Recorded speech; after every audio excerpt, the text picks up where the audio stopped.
واجب القدر، واجب الاحترام، معزز دوستوں، بزرگوں، ساتھیوں،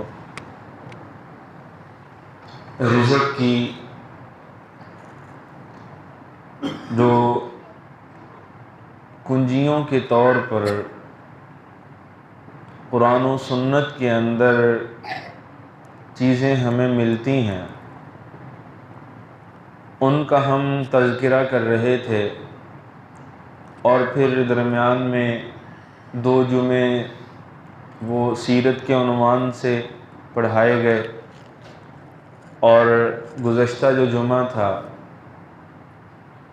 وہ اقصیٰ کے حوالے سے چند باتیں گوش گزار کی گئیں۔ تو جہاں پر بات ہم نے چھوڑی تھی وہیں سے لے کر آگے چلنے کی کوشش کرتے ہیں، اور رزق کے اسباب میں جو چیزیں ہم نے پچھلے چند جمعات سے پہلے پڑھی تھیں وہ 3 ہم نے پڑھی تھیں۔ سب سے پہلا رزق کا جو سبب ہم نے پڑھا تھا وہ نماز کے طور پہ، کہ نماز یہ رزق کا سب سے بڑا وسیلہ ہے، سب سے بڑا ذریعہ ہے۔ اس پر مفصل بات ہو گئی تھی۔ اور دوسرے نمبر پہ استغفار کی کثرت، یہ بھی الحمدللہ ہم نے سن لیا کہ استغفار کی وجہ سے بھی اللہ تعالیٰ بندے کے رزق کے اندر اضافہ فرما دیتے ہیں۔ اور تیسری چیز انفاق فی سبیل اللہ، کہ جو اللہ تعالیٰ نے اپنے فضل اور کرم سے ہمیں کچھ دے رکھا ہے، وہ کم ہو یا زیادہ ہو، اس میں سے اللہ کے راستے میں خرچ کرنا۔ وَمِمَّا رَزَقْنَاهُمْ يُنْفِقُونَ، اللہ فرماتے ہیں کہ مؤمنین اور متقی لوگوں کی نشانی اور خوبی خصلت یہ ہے کہ جو رزق ہم نے ان کو دے رکھا ہوتا ہے اس میں سے وہ میرے راستے میں خرچ کرتے رہتے ہیں۔ یہ 3 چیزیں بحمداللہ تعالی ہم نے پڑھ لی تھیں، اب ان کی وضاحت کرنے کی ضرورت نہیں ہے۔ اور بنیادی بات وہ تمہیداً آپ کے سامنے یہ عرض کرنا چاہوں گا کہ 2 چیزیں انسان کا پیچھا کرتی ہیں زندگی بھر، ایک رزق اور ایک موت۔ اور اہل علم نے کیا ہی خوب بات لکھی ہے کہ رزق کی رفتار موت سے زیادہ تیز ہے، کہ یہ انسان کے پاس پہلے پہنچ جاتا ہے۔ یہی وجہ ہے کہ رزق مکمل ہوتا ہے تو تبھی موت آتی ہے۔ تو علماء فرماتے ہیں کہ تدبیر، وسیلہ، ہیلہ، ذریعہ، سبب اختیار کرنا، یہ ایک پیالے کی حیثیت ہے، ایک ظرف ہے، یہ ایک جھولی ہے۔ تدبیر ایک پیالہ ہے، اللہ ہی رزق دینے والا ہے۔ ہم جو اسباب اختیار کرتے ہیں ان کا ہمیں حکم ملا ہوا ہے، لیکن رزاق ذات کون سی ہے؟ رزق دینے والا کون ہے؟ یہ یقین پہ ہم اور یہ تیقن اور اس پر ایمان جب تک کامل نہیں ہوگا، رزق ہوگا بھی تو برکت نہیں ہوگی۔ اب برکت کے بھی کئی معنی ہیں، انشاءاللہ پھر اس پہ کبھی بات کر لی جائے گی۔ تو آج جو چوتھی چیز جس کی وجہ سے رزق کے اندر برکت پیدا ہوتی ہے وہ ہے تقوی۔ وہ کیا ہے؟ تقوی۔ اسی پر انشاءاللہ تھوڑی بہت بات کر کے اپنی بات مکمل کرنے کی کوشش کروں گا۔ اور اس وقت میں اور آپ ایک نیت کر لیں، اس لیے کہ ابھی 1-2 دن پہلے ہم نے ایک حدیث مبارکہ پڑھی تھی حضرت ابن خطاب رضی اللہ تعالیٰ عنہ کے حوالے سے، کہ رسول اللہ صلی اللہ علیہ وسلم فرمایا کہ انما الاعمال بالنیات، تمام اعمال کا جو دار و مدار ہے وہ کس پر ہوتا ہے؟ یہاں پہ ہم ایک عمل کر رہے ہیں، کچھ باتیں میں آپ کے گوش گزار کر رہا ہوں، آپ کچھ سن رہے ہیں، میری نیت اگر درست نہیں ہوگی تو تب بھی کما حق فائدہ نہیں ہو سکتا۔ سننے والوں کی نیت کے اندر فرق ہوگا تو تب بھی فائدہ نہیں ہو سکتا. فائدہ مکمل طور پہ جبھی ہوگا جب میں اور آپ اپنی نیت کو خالص کر لیں گے اور عمل کی نیت کر لیجئے گا کہ جو بات ہم سنیں گے ہم اس پہ عمل کی کوشش کریں گے نا جی انشاءاللہ. عمل کی نیت سے چند باتیں آپ کی گوش گزار کرنا چاہتا ہوں. معزز سامعین، تقوی، یہ تقوی اللہ تعالیٰ کی بہت بڑی نعمت کا نام ہے. تقوی کا ویسے اگر بنیادی طور پہ معنی دیکھا جائے تو اس کا معنی ہوتا ہے بچنا. عموماً لوگ یہ سمجھتے ہیں، ہمارے ہاں جو ایک ذہن کے اندر یہ چیز پائی جاتی ہے، جب بھی تقوی کی بات آتی ہے مفہوم جو ذہن میں آتا ہے وہ یہ آتا ہے کہ عبادت کی کثرت. بالکل درست نہیں. کثرت عبادت کا تعلق تقوی سے نہیں ہے. تقوی کا معنی بچنا اور عبادت تو کرنے کے معنی میں آتی ہے. عبادت سے بچا تو نہیں جاتا، وہ تو بلکہ کی جاتی ہے. تو پھر بچا کس چیز سے جاتا ہے؟ تقوی کس چیز کا نام ہے؟ تقوی پرہیزگاری اور گناہوں سے بچنے کا نام ہے. یہی وجہ ہے کہ اہل علم نے لکھا ہے کہ اگر کوئی بندہ فرائض و واجبات کی ادائیگی کر رہا ہے اور وہ گناہوں سے بچ رہا ہے تو یہ متقی ہے. یہ کیا ہے؟ گناہوں سے بچ رہا ہے اور ساتھ فرائض و واجبات کو ادا کر رہا ہے تو یہ کیا ہے؟ یہ متقی ہے. یہی تقوی ہے. اب تقوی کے 3 درجے علماء نے لکھے ہیں.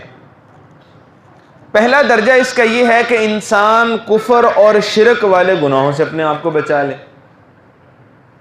یہ کم ترین درجہ ہے. اور دوسرا یہ ہے کہ انسان صغیرہ اور کبیرہ گناہوں سے اپنے آپ کو بچا لے. یہ تقوی کا متوسط درجہ ہے. تقوی کا اعلیٰ ترین درجہ یہ ہے کہ انسان منکرات اور شبہات سے بھی، مشکوک چیزوں سے بھی اپنے آپ کو محفوظ کر لے. یہ تقوی کا اعلیٰ ترین درجہ ہے. اور معزز سامعین، تقوی کے جو فضائل قرآن و سنت میں بیان ہیں، جو اللہ تعالیٰ نے بیان کیے ہیں، اگر انسان ان کو دیکھے تو زندگی کو پلٹنے کے لیے، انقلاب برپا ہونے کے لیے صرف تقوی کی بات ہی کافی ہے. ایک موقع پہ تو اللہ تعالیٰ یہ ارشاد فرماتے ہیں وَجَعَلْنَاكُمْ شُعُوبًا وَقَبَائِلَ لِتَعَارَفُوا إِنَّ أَكْرَمَكُمْ عِنْدَ اللَّهِ أَتْقَاكُمْ، کہ یہ جو ہم نے قبیلے پیدا کر رکھے ہیں، ذاتیں بنا رکھی ہیں، برادریاں بنائی ہیں، یہ تو تمہاری آپس کے تعارف اور پہچان کے لیے ہیں. اللہ کے ہاں جو مکرم ہوگا، اللہ کے ہاں معزز وہی ہوگا جو زیادہ متقی ہوگا. ایسا نہیں کہ کوئی بڑی برادری سے تعلق رکھتا ہے تو وہ اللہ کو اس پہ زیادہ پیار ہے.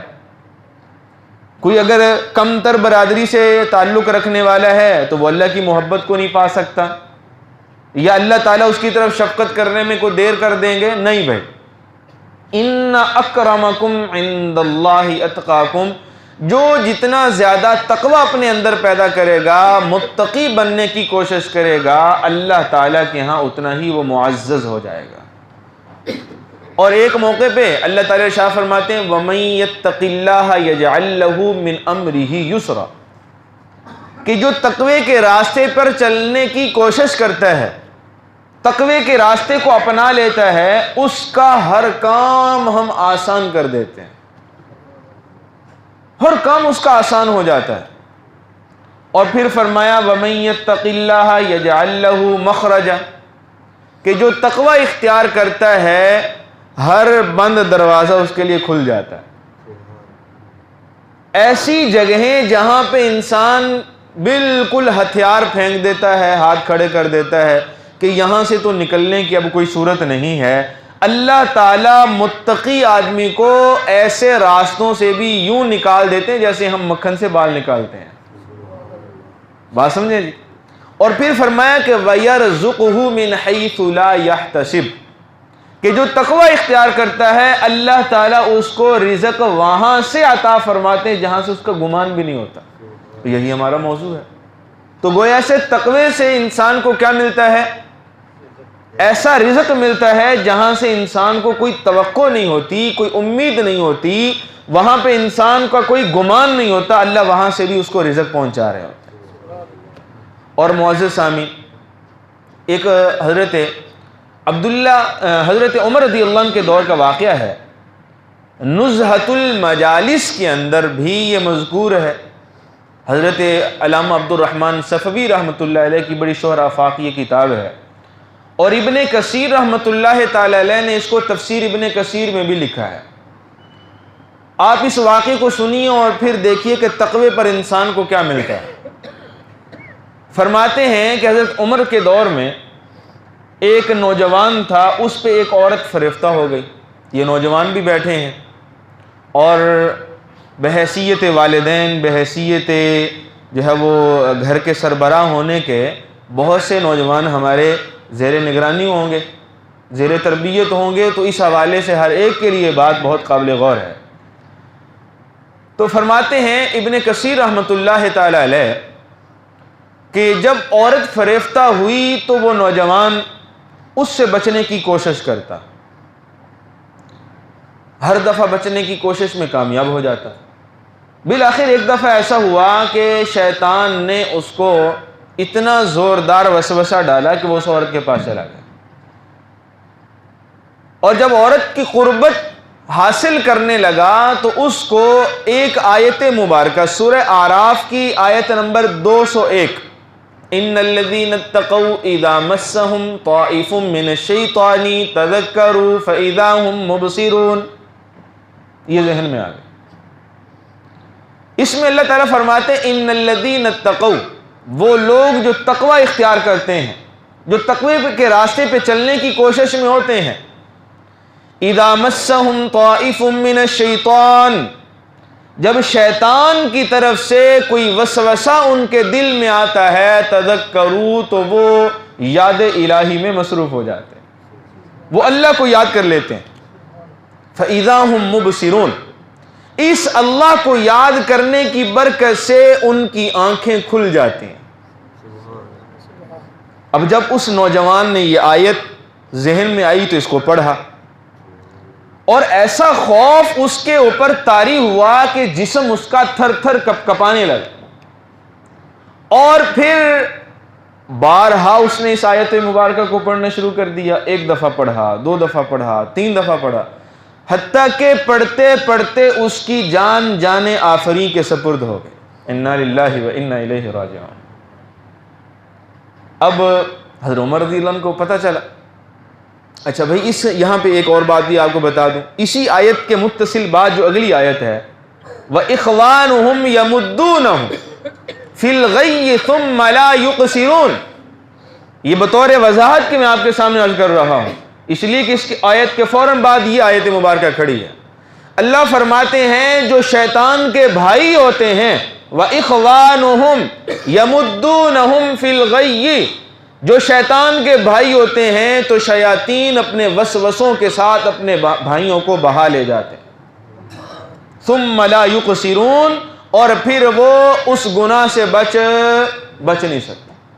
اب آپ اندازہ لگائیے کہ جو تقوی کی کوشش کرتا ہے اللہ اس کی کیسے حفاظت فرماتے ہیں، اور جو تقوی کی کوشش نہیں کرتا ان کو اللہ نے شیاطین کے بھائی یہاں پہ کہا ہے۔ تو بہرحال حضرت عمر رضی اللہ تعالیٰ عنہ کو پتہ چلا تو سیدنا عمر ابن خطاب رضی اللہ تعالیٰ عنہ کی قبر پہ پہنچ گئے، اور دیر تک دعائیں کرتے رہے، اس کے لیے بھی دعائیں مغفرت کی، اپنے لیے بھی کی، امت کے لیے بھی کی، اور بالآخر دعا کے بعد اس کی قبر کو مخاطب کر کے کہا کہ اے نوجوان، وَمَنْ خَافَ مَقَامَ رَبِّهِ جَنَّتَانِ، جو اللہ سے ڈر جاتا ہے تو اللہ کی طرف سے اس سے دوہری جنتوں کا وعدہ ہے۔ کتنی جنتوں کا؟ 2 جنتوں کا وعدہ۔ نزہۃ المجالس میں صفوی رحمت اللہ علیہ بھی رقم تراز ہیں، اور ابن کثیر بھی تفسیر ابن کثیر میں لکھتے ہیں کہ قبر سے آواز آتی اس نوجوان کی کہ اے عمر، اللہ نے مجھے 2 جنتیں عطا کر دی ہیں۔ اور مفسرین نے لکھا ہے کہ دوہری جنت سے ایک تو دنیا کی جنت مراد ہے، کہ اللہ تعالیٰ اس دنیا کو بھی جنت کدہ اس آدمی کے لیے بنا دیتے ہیں جو تقوی اختیار کرتا ہے، اور دوسری جنت آخرت کی جنت مراد ہے۔ اب معزز سامعین، اسی طرح کا ایک واقعہ وہ امام اعظم ابو حنیفہ رحمۃ اللہ علیہ تعالی، ان کے بارے میں آتا ہے کہ ان کے ایک پارٹنر تھے تجارت کے اندر، حضرت عبد الرحمن رحمہ اللہ تعالی۔ تو ان کو انہوں نے ایک دفعہ تھوک کے حساب سے مال بھیجا، بہت سے کپڑے کے تھان جو ہے وہ بھیجے، تو اس کے اندر ایک جو تھان تھا وہ کوئی عیب دار تھا، اس کے اندر کوئی نقص تھا۔ اب تاجر بھی یہاں پہ بیٹھے ہوں گے، کسان بھی الحمدللہ بیٹھے ہیں، معاملات کرنے والے ہم سبھی ہوتے ہیں بھائی، اب ہمارے لیے بھی یہ مشعل راہ ہے۔ امام اعظم ابو حنیفہ رحمۃ اللہ تعالی علیہ انہوں نے لکھ کے ساتھ بھجوایا کہ ایک تھان اس کے اندر ایسا ہے جو کہ عیب دار ہے، تو آپ جس کو بھی یہ بیچیں تو عیب سے مطلع کر دیں، پہلے عیب سے آگاہ کریں پھر قیمت طے کریں۔ انہوں نے کہا ٹھیک ہے۔ اب جب انہوں نے اس کا حساب کتاب بیچ کے وہ سارا واپس بھیجا تو اس میں اس تھان کی کوئی ڈیٹیل نہیں لکھی ہوئی تھی۔ امام اعظم ابو حنیفہ رحمۃ اللہ تعالی علیہ نے پھر لکھ کر بھجوایا اور پوچھا کہ جو تھان میں نے عیب دار بھیجا تھا اس کا کیا کیا؟ تو جب وہ پوچھا گیا تو انہوں نے کہا کہ اوہو وہ تو مجھے یاد ہی نہیں رہا، وہ تو عیب بتائے بغیر میں نے اس کو ایسے ہی فروخت کر دیا اصل قیمت پر۔ تو امام اعظم ابو حنیفہ رحمۃ اللہ تعالی علیہ نے جتنا منافع اس مال میں سے آیا تھا جو ان کو سپرد کیا تھا، کتابوں میں لکھا ہے تقریباً وہ 30,000 درہم بنتے تھے، تقوی کی بنیاد پر للہیت کی وجہ سے وہ سارے کے سارے 30,000 صدقہ کر دی، اور فرمایا کہ اس مال کے اندر مشکوک مال مل چکا ہے، اس لیے اس سے بچنا مجھ پر فرض ہے۔ تو اس لیے معزز سامعین، انسان کو تقوی کا راستہ اختیار کرنا چاہیے، اس لیے کہ اس کی برکت سے اللہ تعالیٰ انسان کو پھر بہت سارے اسباب سے، بہت سارے جو ہے وہ طریقوں سے رزق پہنچاتے رہتے ہیں۔ اور اللہ تعالیٰ نے خود قرآن حکیم کے اندر یہ بات ارشاد فرمائی ہے کہ وَلِبَاسُ التَّقْوَى ذَلِكَ خَيْرٌ یا بنی آدم قد انزلنا علیکم لباسا یواری سوآتکم وریشا، اے بنی آدم، اے مردوں اور عورتوں کی جماعت، میں نے تمہارے لیے لباس پیدا کیا ہے، یہ لباس تمہارے مستورہ جو اعضاء ہیں ان کے چھپانے کی بھی کام دیتا ہے اور تمہاری زیب و زینت کا ذریعہ بھی ہے، لیکن یاد رکھنا وَلِبَاسُ التَّقْوَى ذَلِكَ خَيْرٌ، سب سے بہترین جو لباس ہے وہ تقوی کا لباس ہے۔ سب سے بہترین لباس کون سا ہے بھائی؟ تقوی کا۔ اور تقوی کسے کہتے ہیں؟ گناہوں سے اپنے آپ کو بچانا۔ اور میں نے عرض کیا کہ تیسرا درجہ جو تقوی کا سب سے اہم ترین درجہ ہے وہ یہ ہے کہ انسان گناہوں کے ساتھ ساتھ منکرات اور شبہات اور مشکوک چیزوں سے بھی اپنے آپ کو بچائے۔ جس چیز کے اندر رسول اللہ صلی اللہ علیہ وسلم کی حدیث مبارکہ ہے، رسول اللہ صلی اللہ علیہ وسلم نے فرمایا کہ الحلال بین والحرام بین، کہ اللہ تعالیٰ نے حلال چیزوں کو بھی بالکل واضح کر دیا ہے اور فرمایا کہ حرام چیزوں کو بھی اللہ نے بالکل واضح کر دیا ہے، حلال بھی واضح حرام بھی واضح۔ پھر فرمایا رسول اللہ صلی اللہ علیہ وسلم نے کہ چند چیزیں ان کے بین ہیں، وہ مشکوک ہیں، انسان پر وہ مشکوک ہو جاتی ہیں، تو حضور صلی اللہ علیہ وسلم نے فرمایا کہ کامیاب ترین بندہ وہ ہے جو اس مشکوک راستے سے بھی اپنے آپ کو بچاتا ہے، اور یہی تقوی کا تقاضا ہے۔ تو یہ چوتھی چیز جو رزق کے اندر برکت کا سبب بننے والی ہے وہ کیا ہے؟ وہ تقوی ہے۔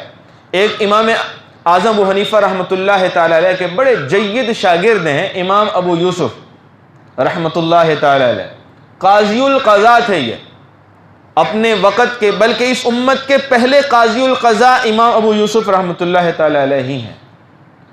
تو ان کا یہ واقعہ ابو الفتح ابو غدا رحمۃ اللہ تعالی علیہ نے اپنی تحقیقی اور تدقیقی کتاب رسالۃ المسترشدین کے اندر بھی نقل کیا ہے، اور رد المختار علی در المختار کے اندر بھی صاحب کتاب نے یہ واقعہ لکھا ہے کہ امام ابو یوسف رحمۃ اللہ علیہ تعالیٰ کا جب انتقال ہونے لگا تو یہ رونے لگے. تو پاس بیٹھے جو شاگرد تھے, جو تلامذہ تھے, انہوں نے کہا کہ حضرت آپ نے ساری زندگی قاضی القضاء کا عہدہ سنبھالا اور آپ نے ہزاروں نڈر اور بے باک فیصلے کیے ہیں, آپ نے کبھی کسی کا لحاظ نہیں کیا, کبھی بادشاہ وقت تک کا لحاظ نہیں کیا, تو آپ کیوں رو رہے ہیں؟ آپ کے لیے تو یہ چیز اطمینان اور تسلی کا باعث ہونی چاہیے. امام ابو یوسف رحمۃ اللہ علیہ تعالیٰ نے جواب میں یہ بات ارشاد فرمائی کہ یہ بات آپ کی بالکل بجا ہے کہ میں نے زندگی بھر فیصلے تو الحمدللہ تعالیٰ اللہ کی رحمت و برکت سے, توفیق سے ایسے ہی کیے ہیں, لیکن ایک دفعہ ایسا ہوا تھا کہ ایک نصرانی نے دعویٰ دائر کیا تھا خلیفہ ہارون الرشید کے خلاف, اور جب وہ دعویٰ میرے پاس آیا تو اس وقت میرے دل کی منشا یہ تھی کہ نصرانی اپنے دعوے میں جھوٹا ہو اور خلیفہ سچا ہو جائے. اگرچہ قرائن اور دلائل کے اعتبار سے بھی ایسے ہی ہوا, لیکن بطور منصف اور جج میرے دل میں اتنا خیال بھی تقوی کے منافی تھا, اس لیے آج مجھے وہ اپنا گناہ یاد آ رہا ہے اور مجھے اس پہ رونا آ رہا ہے کہ وہ جو اتنا خیال میرے دل میں آیا کہ ہارون الرشید یہاں پہ سچا ثابت ہو جائے, نصرانی عدالت میں جھوٹا ثابت ہو جائے, میرے لیے یہ خیال اور یہ تخیل قائم کرنا بھی درست نہیں تھا. امام اعظم ابو حنیفہ رحمۃ اللہ تعالی علیہ کے استاد ہیں, ان سے کسی نے ایک دفعہ مسئلہ پوچھا کہ امام صاحب کتنی نجاست جو ہے یہ کپڑوں پر یا بدن پر لگ جائے تو معاف ہے؟ امام اعظم ابو حنیفہ رحمۃ اللہ علیہ نے فرمایا کہ ہتھیلی کی گہرائی کی مقدار یہ معاف ہے, اگر اتنی لگی ہو اور انسان کو علم نہ ہو, نماز وغیرہ پڑھ لی جائے تو نماز ادا ہو جاتی ہے. تو ابھی وہ سائل وہیں پہ موجود تھا اور کھڑا دیکھ رہا تھا کہ امام اعظم ابو حنیفہ رحمۃ اللہ علیہ کے کپڑوں پہ ایک دو قطرے چھینٹے نجاست کے لگے, اور وہ بھی نجاست خفیفہ کے. امام صاحب فوراً جو ہے وہ اس کو دھونے بیٹھ گئے. اب وہ دیکھتا رہا, جب امام صاحب فارغ ہو کے آئے کہا کہ امام صاحب ابھی آپ نے چند لمحے پہلے مجھے یہ فتویٰ دیا ہے کہ اگر ایک درہم سے کم مقدار میں نجاست لگ جائے تو معاف ہوتی ہے, میں نے دیکھا کہ ایک دو قطرے چھینٹے آپ کے لگے اور آپ اس کو دھونے بیٹھ گئے. امام اعظم ابو حنیفہ رحمۃ اللہ نے فرمایا کہ بیٹا وہ فتویٰ تھا, یہ تقویٰ ہے. وہ کیا تھا؟ وہ فتویٰ تھا, اور یہ کیا ہے؟ یہ تقویٰ ہے. تقوی کا تقاضا یہ ہے کہ انسان نجاست کے چھینٹے اور حرام کے قطروں سے بھی اپنے آپ کی کیا کرے؟ حفاظت کرے. تو بھی تقوی پہ عمل کریں گے, گناہوں سے اپنے آپ کو بچانے کی کوشش کریں گے. یہ نوجوان طبقہ میرے سامنے بیٹھا ہے, میری اس گفتگو کا سب سے اہم جو اس وقت مخاطبین ہیں وہ یہی نوجوان طبقہ ہے. میں نوجوانوں سے ہاتھ جوڑ کے یہ التماس کرتا ہوں, بھئی اپنے آپ کو متقی بنا لیجئے. خدا کی قسم یہ دنیا بھی آپ کی ہو جائے گی اور آخرت تو آپ ہی کے لیے اللہ نے بنائی ہے. ومن خاف مقام ربہ جنتان, جو اللہ سے ڈر جاتا ہے, اللہ کا خوف اپنے دل کے اندر پیدا کر لیتا ہے اور تقوی کی زندگی گزارنے لگ جاتا ہے, متقی بن جاتا ہے, اس کے لیے اللہ نے دوہری جنتوں کا اعلان کر رکھا ہے. یہ دنیا بھی اس کے لیے جنت ہے اور آخرت بھی اس کے لیے جنت ہے. اللہ سے دعا ہے کہ اللہ تعالیٰ مجھے اور آپ سب کو ان تمام باتوں پہ توفیق عمل نصیب فرمائے. وما علینا الا